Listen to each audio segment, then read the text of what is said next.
In a palace where the galaxy's most powerful beings gather, one simple sip from a human canteen will stop the court in its tracks and change everything. The moment the transport pod doors hissed open, he stumbled onto the polished floor of the alien palace, squinting as if the light itself were a living thing.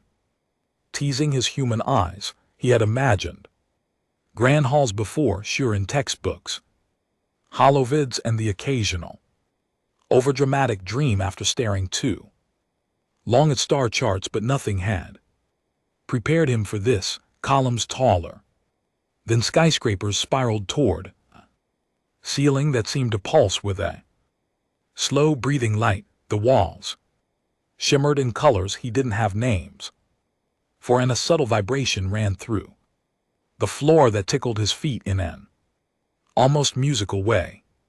A hovering drone zipped past him, carrying a silver tray with some unidentifiable crystal fruit, and he ducked reflexively, muttering something about being careful around unarmed but apparently airborne utensils. He tried to adjust his standard-issue exploration suit, which now felt conspicuously normal among the ornate alien garb and glowing robes of the palace staff.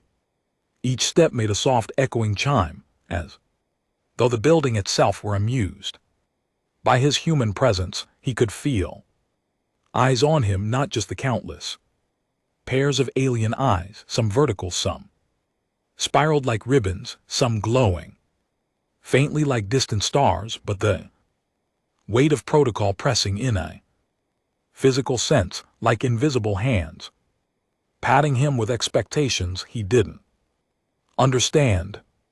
At the center of the hall, on a raised dais that floated slightly above the floor, sat the queen, green-skinned, her color like freshly polished jade in a sunbeam, and her hair black and glossy, cascading like a dark waterfall over her shoulders. She seemed to embody both elegance and command, her long ears stretched upward in subtle angles, twitching at every sound as if her body were a finely tuned instrument for listening. She surveyed the court with eyes that could have bored holes through adamantium if she had chosen to, and yet there was a faint crease along her brow and a small pursing of her lips that betrayed discomfort, a simple human need, thirst, the human's mind word. In his training he had been taught countless protocols for first contact, how to bow, what gestures to make, what not to touch, what certainly not to offer. He had been drilled on the dangers of alien etiquette more than the physics of hyperdrive. And now, staring at a queen who could obliterate him with an inadvertent glance, he noticed something almost comical. She looked like she really wanted a drink. He glanced at the canteen strapped to his belt, the small metal cylinder with his own water supply. It was mundane, a tiny artifact of human simplicity, yet right now it seemed almost heroic. His pulse quickened, but in a ridiculous, jittery sort of way, the sort of pulse you get when you're about to pull a prank in front of your entire class, only multiplied by intergalactic consequences. He cleared his throat and raised the canteen slightly. Your Majesty, I brought something you might like." His voice wobbled and he instantly wished for the floor to open up and swallow him whole. The court collectively froze, a soundless pause hanging in the air that felt as though even time itself were holding its breath. One of the hovering servants tilted its spherical head at him, blinking slowly, as if calculating the odds of his survival. Another, taller, more crystalline than flesh, seemed to sway in silent anticipation, its translucent limbs catching the hall's pulsing lights. Somewhere in the back, a small creature resembling a cross between a cat and a holographic ribbon, sneezed, scattering a cloud of light particles. The human stifled a laugh, realizing that even if he failed spectacularly, the universe itself had a sense of humor. The queen's long ears twitched. She leaned slightly forward, and he noticed the faint shimmer along the edges of her jade skin, a telltale sign of her heightened senses. The court's collective breath seemed to suspend. He raised the canteen higher, hoping it didn't read as a challenge or, worse, threat. In the silence he imagined the headlines that might circulate back on Earth: human diplomat offers water. Alien queen nearly vaporizes entire court. In shock, the thought made him grin nervously. Finally, a subtle sound. A soft click as the queen's throne adjusted itself, lowering fractionally toward him. Her black eyes, reflecting the hall like twin moons, regarded him with careful calculation. The humor, if any, was locked behind a veil of alien composure. He took a tiny step forward. "It's just water," he said, trying to infuse it with a tone of casualness that didn't entirely land. "Not, magical." "Probably." He hoped the probably would make her laugh, or at least not strike him dead. Then she tilted her head, and the tiniest, most unexpected thing happened. A faint glimmer of amusement twitched at the corners of her lips. A ripple of movement traveled through the court. Hovering attendants blinked, whispered to one another in high-pitched tones, some of them visibly shaking with a mix of awe and disbelief. The court musician, a floating figure with 6 arms and a tendency to overdramatize everything, misjudged his timing and plucked a string too hard, producing a note so sharp it made the human wince and the small ribbon cat creature float in a startled arc. The queen's ears flicked once, twice, and then she leaned ever so slightly toward the canteen. The human's throat went dry. He could feel every heartbeat as if it were an elephant tap dancing across his chest. "Here," he said, extending the canteen with both hands now, a gesture of utmost humility and impending doom. A low hum vibrated through the palace floor, as if the building itself were holding on to the moment with strained patience. He noticed a few courtiers trying not to laugh but failing spectacularly, whispering to each other in tones that could only translate to, "Did that human just..." The queen lifted the canteen herself. The motion was so fluid it seemed choreographed, her long ears brushing against the golden edge of her throne. The human couldn't help but notice how precise her movements were, elegant yet entirely unpretentious. She brought it to her lips. The room stilled. The usual hum of the palace faded. Even the air seemed to hold itself in suspense. And then the smallest exhale, the tiniest, most human-like sip, a sound erupted. Soft, musical, and entirely alien. A blend of laughter and surprise, and the entire court froze in astonishment. The liquid, he realized with a mixture of horror and delight, wasn't ordinary at all. It shimmered faintly, reacting to her green-skinned physiology in ways no human science manual had prepared him for. Colors in the room flickered in response, lights danced, and even the hovering attendant seemed to shiver in delight. One elder, far too tall and crystalline to have a sense of humor, nearly toppled sideways, catching himself with a silent curse of internal vibrations. The human exhaled a breath he hadn't realized he'd been holding, and somewhere in his mind, a tiny voice chuckled, "Well, that went better than expected." The queen set the canteen down gently, her eyes locking with his. For the first real moment, he didn't read threat there, he didn't read judgment. He read curiosity and maybe a hint of appreciation. A whisper of humor passed along the corridors, subtle enough to be almost imperceptible, and yet it lightened the moment, allowed him to feel briefly that, even in a palace of the galaxy's most powerful beings, a human could still be ridiculous, and somehow that ridiculousness could be respected. Hovering servant tried to bow while adjusting its tray at the same time, failing spectacularly as the crystalline fruit clattered across the floor. The human couldn't suppress a laugh, which earned him a sideways glance from a court musician whose 6 arms tangled in midair, producing a string of discordant notes. The queen's long ears twitched in rhythm with the sound, and the smallest, almost imperceptible curve formed on her lips.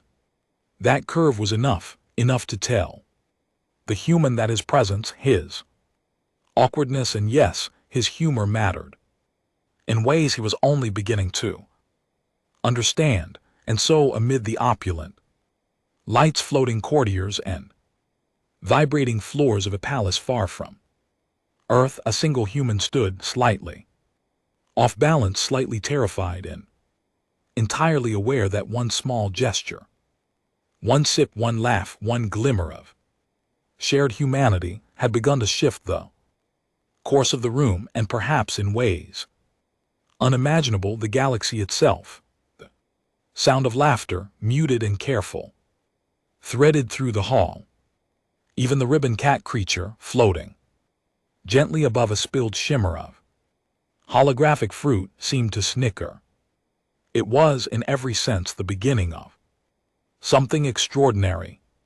The aftermath of the canteen incident was more chaotic than anyone could have anticipated, though no one dared call it that aloud.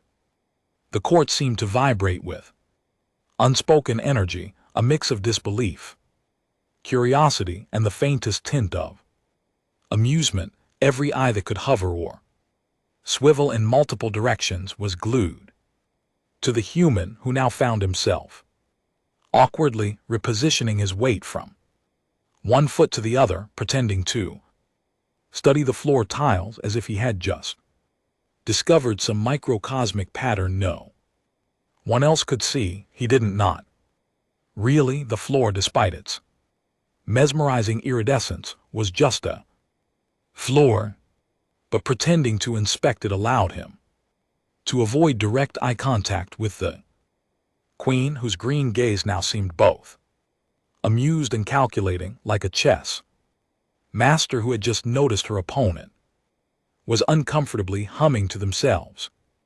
The palace attendants moved with exaggerated precision, as though their very air currents depended on it. One hovering server, its translucent arms twitching in a way that suggested it was trying to mimic human nervousness, accidentally sent a small tray of glowing orbs bouncing across the hall. The orbs pinged and rolled with uncanny intelligence, apparently determined to find the nearest reflective surface. One smacked into a column and split in two, releasing a faint perfume that smelled faintly of wet metal and sweet grass, making the human sneeze mid-step. He muttered an apology under his breath, which was, of course, unnecessary. No one had understood him, but somehow felt appropriate. The queen's long ears twitched at the sound, and the tiniest hint of a smile flickered across her face. Humor, he realized, was a currency in this palace, as rare and valuable as the jewels embedded in the floating chandeliers. And somehow he had managed to deposit a small coin without even trying. She motioned subtly with one hand, and the court's tension began to relax in increments. Hovering courtiers lowered their heads, slightly, though some did so with exaggerated care, as though bowing to a human could be a perilous exercise if performed incorrectly. One of them, a particularly tall and angular creature, whose limbs refracted the palace light like crystal prisms, attempted a deep bow and ended up spinning in midair like a top before rights itself with a panicked series of clicks. The human couldn't help but laugh, though he tried to suppress it. It was already clear he was the unintentional source of endless fascination. The queen stood, her movements liquid and deliberate, a contrast to the subtle chaos around her. Her black hair flowed over her shoulders in a sheen that made the human's hair feel like straw in comparison. She held out her hand, palm open, and a small orb of light levitated above it, pulsating gently. "You carry much, human," she said, her voice low but carrying a resonance that made the floor vibrate faintly beneath his boots. "You carry kindness and perhaps ignorance." The human swallowed, unsure whether the latter was a warning or a compliment. He opened his mouth to reply, but a small hiccup of energy from the hovering chandeliers made the words fizzle in the air, dissipating harmlessly, as if the palace itself had decided it wasn't ready for human commentary yet. A minor explosion of color drew his attention to the far end of the hall, where a group of junior attendants were experimenting with floating ink, a practice clearly frowned upon, and accidentally sprayed a streak of bright blue across the wall. The queen's ears twitched once, and a small, almost inaudible chuckle escaped her lips. One of the attendants, a gelatinous figure whose translucency made it impossible to judge its exact size, attempted to cover the ink streak with a hovering cloth but ended up smearing it further. The human shook his head, smiling despite the absurdity, and thought maybe, just maybe, aliens were as prone to clumsiness as humans were. "Come," the queen said, motioning toward a narrower corridor beyond the hall. She walked with grace, her long ears angled slightly backward, as if guiding her through an invisible stream of energy. The human hurried to follow, careful not to trip over the undulating shadows that danced along the floor. "You will understand the hall soon," she said, "but first you must witness the ceremony." He raised his eyebrows. Ceremony? He had imagined solemn rituals with hovering torches and alien chants. He did not imagine what he actually saw. The corridor opened into a vast chamber, circular in shape, with walls that glimmered like liquid metal. At its center was a platform, translucent and slightly vibrating, and the air above it shimmered with tiny motes of light orbiting one another. Hypnotic patterns. The queen gestured for him to stand beside her, which he did, careful to position himself where he wouldn't block her view or get in the way of the orbiting particles. "The ceremony," she said, "is a demonstration of equilibrium, balance in thought, action, and spirit." He nodded, pretending to understand, but his mind wandered briefly to imagining what it would take to balance a latte on a hoverboard without spilling it. A small laugh escaped his lips, earning a raised eyebrow from the queen and a subtle shake of her head. Humor, it seemed, could be dangerous when misinterpreted, but right now it seemed tolerated. The energy above the platform began to coalesce into shapes, forms that twisted and reformed in endless patterns, like a visual symphony conducted by invisible hands. He realized that every particle, every mote, responded not only to the queen's presence but also to the subtlest motions in the room. A careless wave of a hand could send the patterns spiraling out of control. He watched fascinated as a minor shift in his posture, a nervous cough, a step backward made a ripple across the platform, a tiny dance of color that ended in perfect symmetry. The queen's ears twitched at the display, and she smiled faintly. A whisper ran through the attendants. Some began adjusting the positions of hovering crystals, recalibrating the delicate dance of lights. One crystal, smaller than the human's fist and shimmering in green and violet, wobbled dangerously, and he moved instinctively to catch it. But the orb zipped past his outstretched hands, bouncing off the platform and emitting a soft musical ping. He froze, embarrassed, as the queen's eyes, black and impossibly deep, assessed him. Her lips twitched, the hint of a smile returned. "You are observant," she said, her tone light but layered with meaning, "and clumsy. Both qualities are necessary." He nodded earnestly. "Yes, Your Majesty," he said, unsure whether she expected him to continue. I mean, I try to be careful." She inclined her head as if granting a small measure of approval and motioned for him to step closer to the platform. Particles of light danced higher now, forming intricate spirals, arcs, and looping shapes, each responding to the energy in the room. The human could feel it in his chest, a vibration not unlike a deep hum, and it made him want to laugh, sneeze, and cry. All at once, the queen reached out, brushing her long fingers through the particles. They split and reformed, some settling into stable orbits, others spinning freely in chaotic freedom. "Balance," she said again, "requires understanding the small and the great." Her eyes flicked to the human, and for a moment he thought he could see something almost human in her gaze, a hint of appreciation, of acknowledgement. Sudden pop echoed as one of the floating crystals released a burst of light, momentarily blinding him. He blinked and laughed nervously, muttering something about first day jitters. The queen's ears twitched, and she emitted a soft, melodic chuckle.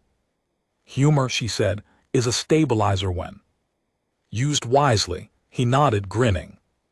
Somewhere behind them, a drone lost control and performed an accidental mid-air pirouette before colliding gently with the wall. The sound was a ridiculous, metallic squeak, and the human couldn't help but double over, laughing, earning a small shake of her head.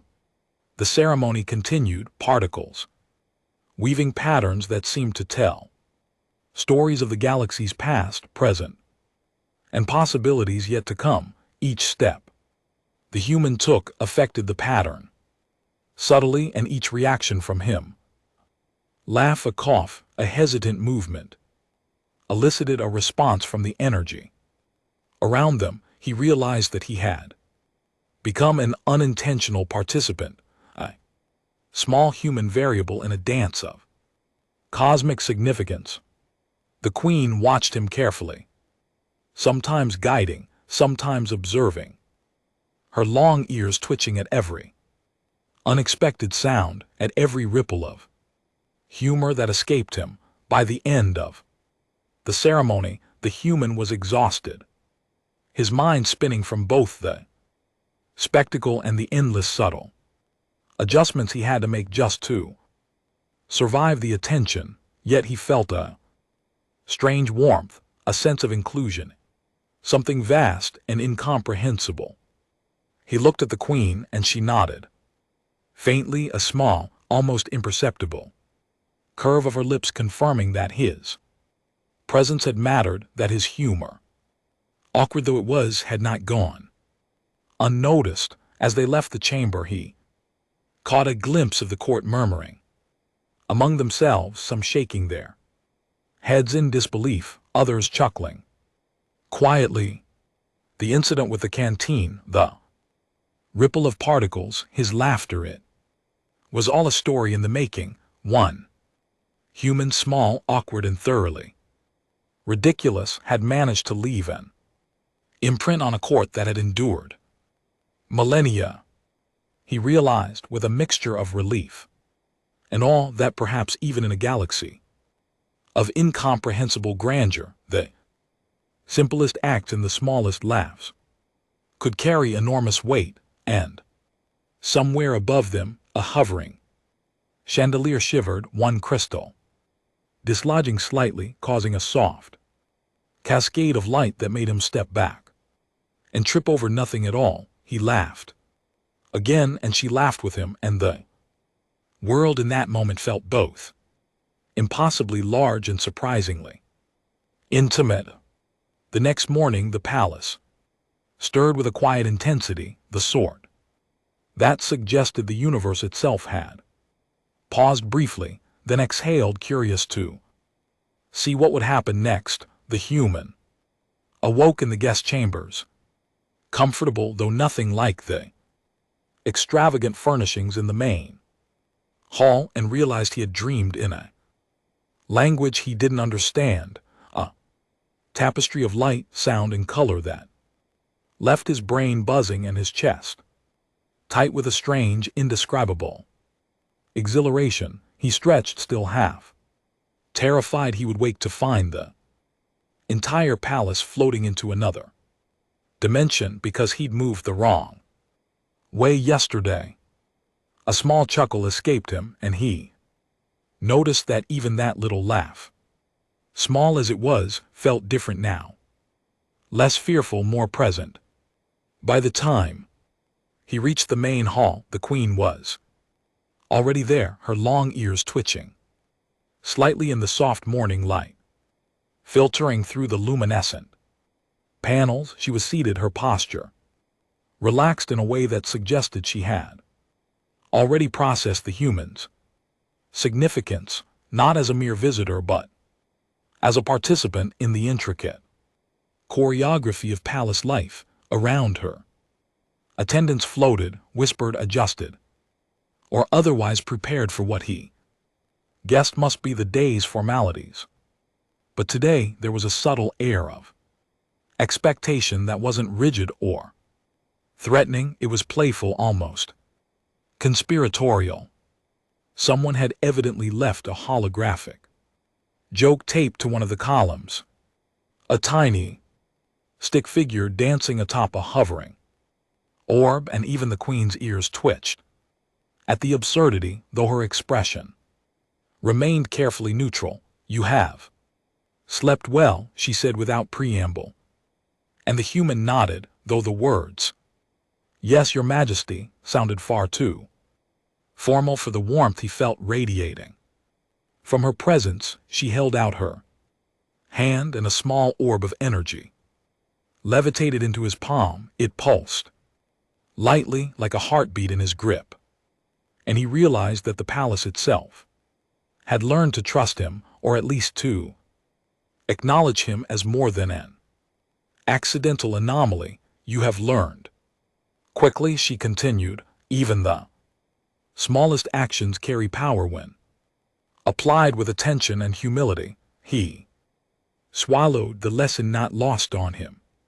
Humility was something he had understood vaguely on Earth, but here, amidst light, energy, and elegance, he felt its weight and possibility more keenly than ever before. The day's events unfolded with a mixture of pageantry and gentle absurdity. He was guided through the corridors of the palace, where walls shimmered with constantly shifting landscapes, some depicting distant nebulae, others showing abstract forms that seemed to wink at him as he passed.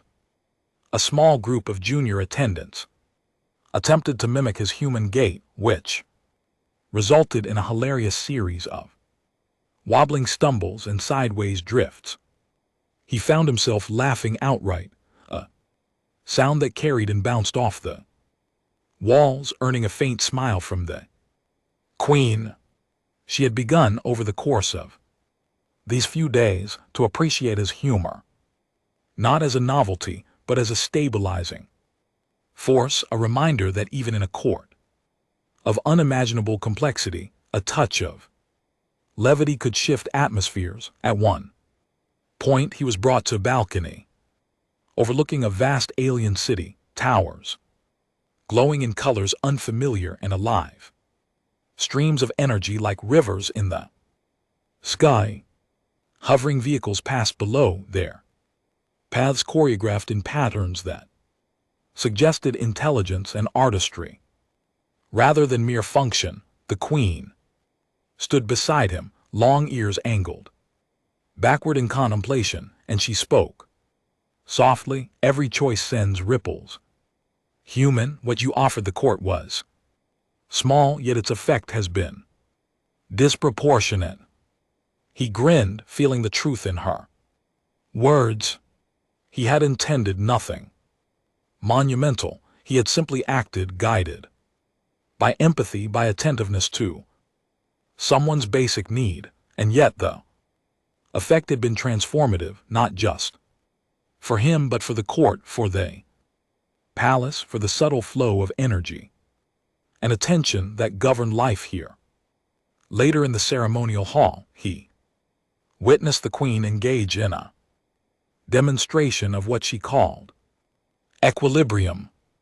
Particles of light and energy danced above the platform, responding to gestures, tone, and intent. He realized now that his laughter, his jokes, even his nervous movements had become part of the delicate balance.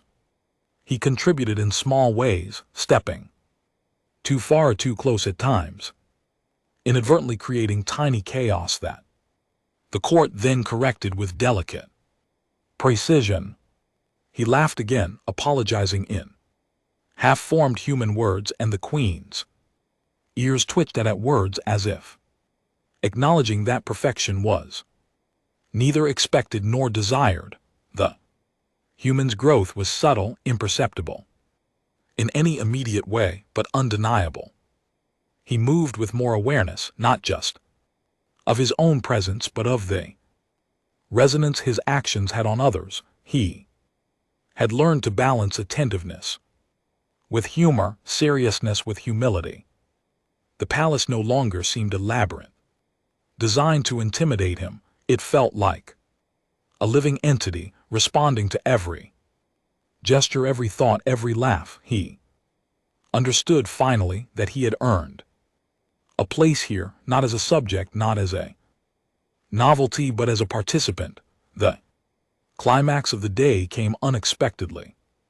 A group of high-ranking emissaries from neighboring systems arrived for observation, their technology buzzing and whirring in intricate synchrony. Human was expected to meet them, to present himself as a liaison. He approached, slightly trembling, and offered the canteen once more, almost instinctively.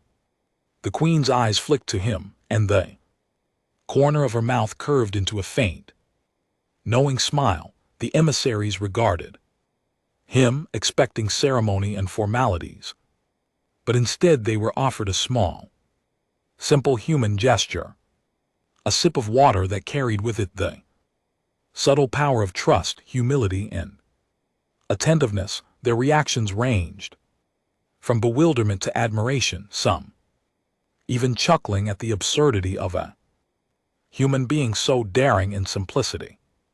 In that moment, the human realized something profound. Influence did not always require force, brilliance, or cunning. Sometimes it required the courage to act with empathy, the audacity to be human in a place that celebrated alien perfection. And as the emissaries departed, murmuring about protocols and curiosity, he turned to the queen, who regarded him quietly. Her long ears twitched, her black hair falling over her shoulders like liquid. Shadow in her green eyes held a depth that made him shiver with understanding. "You have changed," she said, not a judgment but an acknowledgement. He nodded, recognizing the truth in her observation. He was not the same human who had first stumbled into the palace, clumsy and fearful, unsure of etiquette or consequence.